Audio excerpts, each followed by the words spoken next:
¿Cómo están? Nuevamente nuestra cita semanal. Me da muchísimo gusto que estés aquí. Seguimos con las catequesis de Juan Pablo II sobre el amor humano y hoy estamos con la segunda catequesis sobre el matrimonio. Ya estamos en este primero, segundo, tercero, cuarto, quinto ciclo. Sí, el quinto ciclo. Acercándonos hacia el final vertiginosamente. Qué bien, ¿no?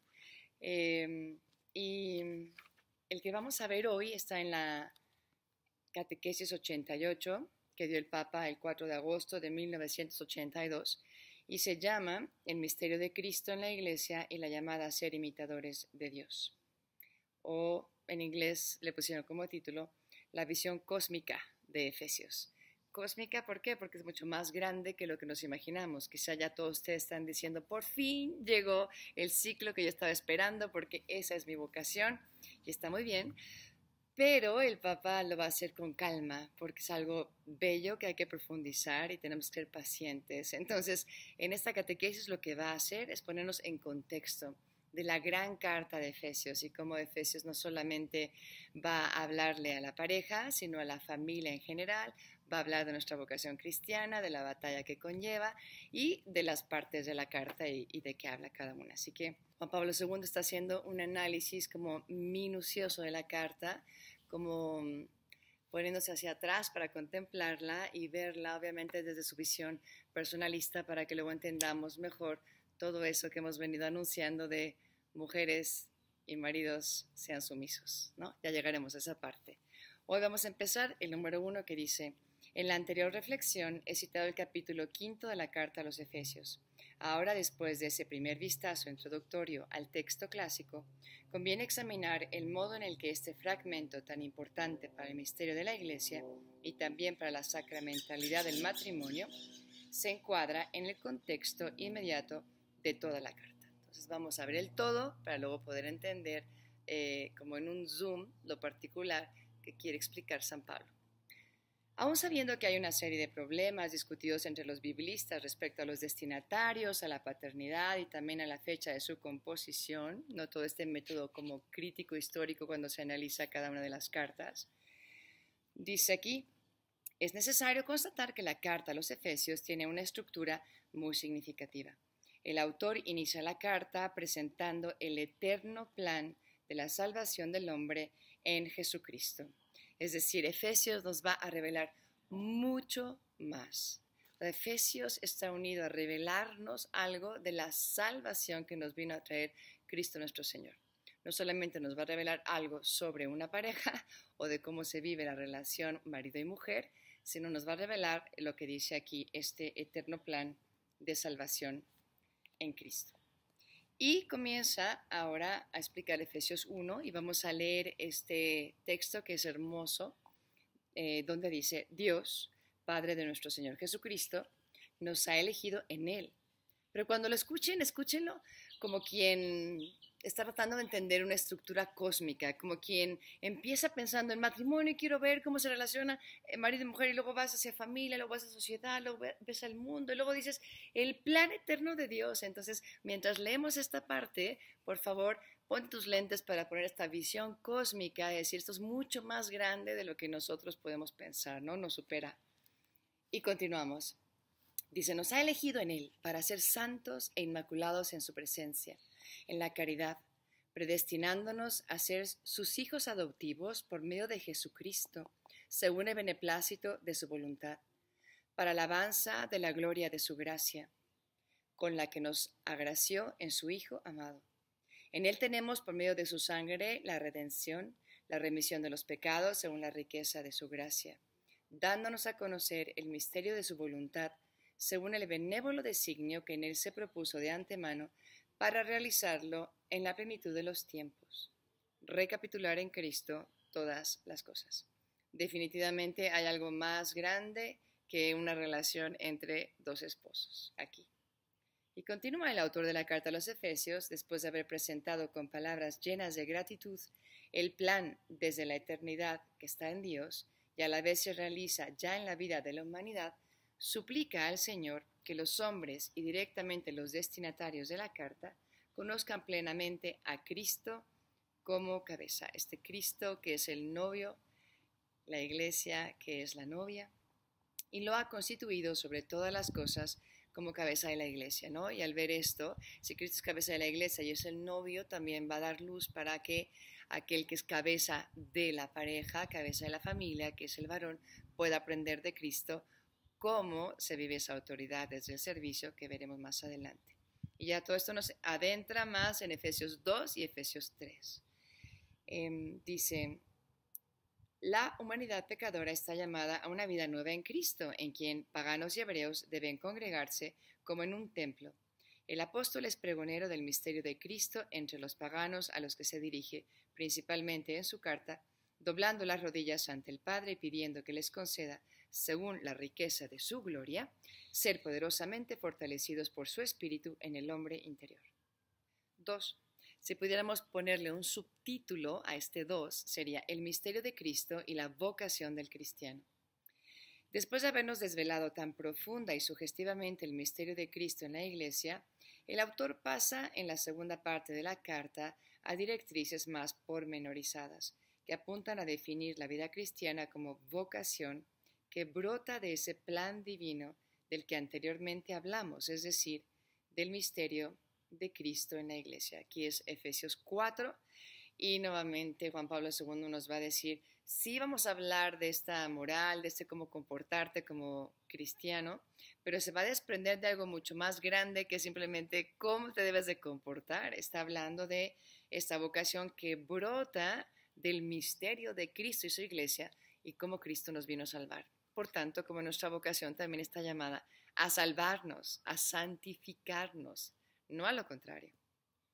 Y continúa, también aquí trata el autor en cuestiones varias, siempre válidas para la vida cristiana, exhorta a conservar la unidad y al mismo tiempo subraya que esa unidad se construye sobre la multiplicidad y diversidad de los dones de Cristo, ¿no? Esos dones que da la Iglesia y vamos viendo cómo así es nuestra vida, ¿no? Se teje en un dar tu don y compartirlo y también en recibir el don del otro.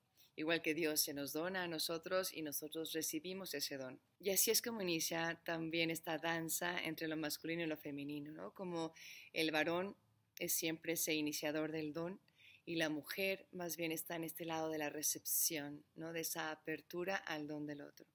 Obviamente los dos se dan y se reciben, pero bueno, estamos aquí hablando de todos los dones que Dios nos ha dado, a cada uno su particularidad y es para enriquecer al otro, para complementar al otro, no para hacerle guerra, como ya hemos hablado. A cada uno se le ha dado un don diverso, pero todos como cristianos deben revestirse del hombre nuevo, creado según Dios en justicia y santidad verdaderas. A esto une una llamada categórica a superar los vicios y adquirir las virtudes correspondientes a la vocación que todos han obtenido en Cristo. El autor escribe, sed en fin imitadores de Dios como hijos amadísimos y caminad en la caridad como Cristo os ha amado y se ha entregado por nosotros en sacrificio. Una exhortación bellísima a que no importa si eres varón o si eres mujer, ambos estamos llamados a la santidad, ambos estamos llamados a esa caridad, a ese amar, a intentar amar cada día como Dios nos ha amado. Y en fin, adquirir virtudes y luchar contra los vicios. Así es la vida, así no sería un poquito aburrida, ¿verdad? Bien, 3, yo le pondría como subtítulo, atmósfera de la comunidad de los Efesios, o esa atmósfera que San Pablo estaba buscando que esa comunidad tuviera. Entonces habla de lo siguiente, en el capítulo 5 de la carta a los Efesios, estas llamadas se hacen aún más concretas, va a bajar a pormenores. El autor condena severamente los abusos paganos al escribir, si en un tiempo erais tiniebla, ahora sois luz en el Señor. Comportaos, por tanto, como hijos de la luz. Y después dice, no seáis insensatos, sino sabed comprender la voluntad de Dios y no os embraguéis de vino, sino llenaos del Espíritu Santo, recitando entre vosotros salmos, himnos y cánticos inspirados, cantando y alabando al Señor con todo vuestro corazón. Leamos esto con los lentes de la teología del cuerpo. De alguna manera también San Pablo les está diciendo, no te quedes en estos ídolos materiales de los que no puedes extraer la felicidad para la cual fuiste hecho, ¿no? No está ni en el vino, ni en el sexo, ni en el poder, ni en el dinero. Todo eso no nos llena, no nos sacia. fuiste hecho para algo más y aprende a descubrir este Dios y amarle con todo tu corazón y a descubrirlo a través de todas estas cosas materiales, porque el Señor siempre se nos manifiesta, está presente en todo. Demos un pequeño brinco, porque ya lo que sigue repite un poco las ideas que ya hemos comentado, y vámonos al 4. Y dice así: en el contexto inmediato del citado fragmento, el autor de la carta trata de explicar el modo en que la vocación cristiana, así entendida, debe realizarse y manifestarse en las relaciones entre todos los miembros de una familia y, por lo tanto, no solo entre el marido y la mujer, sino también entre padres e hijos. El autor escribe: hijos, obedeced a vuestros padres en el Señor, porque esto es justo. Honra a tu padre y a tu madre. Este es el primer mandamiento asociado a una promesa, para que seas feliz y goces de una vida larga sobre la tierra. Y vosotros, padres, no exasperéis a vuestros hijos, sino criadlos en la educación y en la disciplina del Señor. Obviamente el núcleo de toda la familia es el hombre y la mujer, y por eso vamos a, de alguna manera, echarnos un clavado profundo en las siguientes catequesis a este tema. Pero pues aquí también es importante recordar que está hablando a toda la familia, y también tiene como directrices para los padres con los hijos y los hijos con los padres, así que ahora sí que nadie se salvó porque está hablando de la familia en el sentido amplio de la palabra. 5. Así pues, el texto de la carta a los Efesios que nos proponemos analizar en profundidad se encuentra en el inmediato contexto de unas enseñanzas sobre las obligaciones morales de la sociedad familiar, las denominadas Handstoflen, suena muy alemán, ¿no? Handstoflen, o códigos domésticos, según la definición de Lutero. Análogas instrucciones encontramos también en otras cartas. Además, este contexto inmediato forma parte de nuestro pasaje, puesto que también el texto clásico que hemos elegido trata de los deberes recíprocos de los maridos y de las mujeres. Sin embargo, debe tenerse en cuenta que el fragmento 5:22-33 de la carta a los Efesios de por sí está centrado exclusivamente sobre los cónyuges y sobre el matrimonio. Entonces, después de que nos dio esta amplitud Juan Pablo II para que pudiéramos realmente ver y entender el contexto grande de la carta, termina subrayando: en realidad nos vamos a enfocar a estos versículos que son del 22 al 33, que van a hablar específicamente de la relación varón y mujer cuando hay un matrimonio. En todo caso, antes de disponernos a hacer un análisis en profundidad del texto, conviene añadir que toda la carta termina con un magnífico pasaje de estímulo a la batalla espiritual, unas breves recomendaciones y una felicitación final. Así es como termina esta gran carta a los Efesios según San Pablo.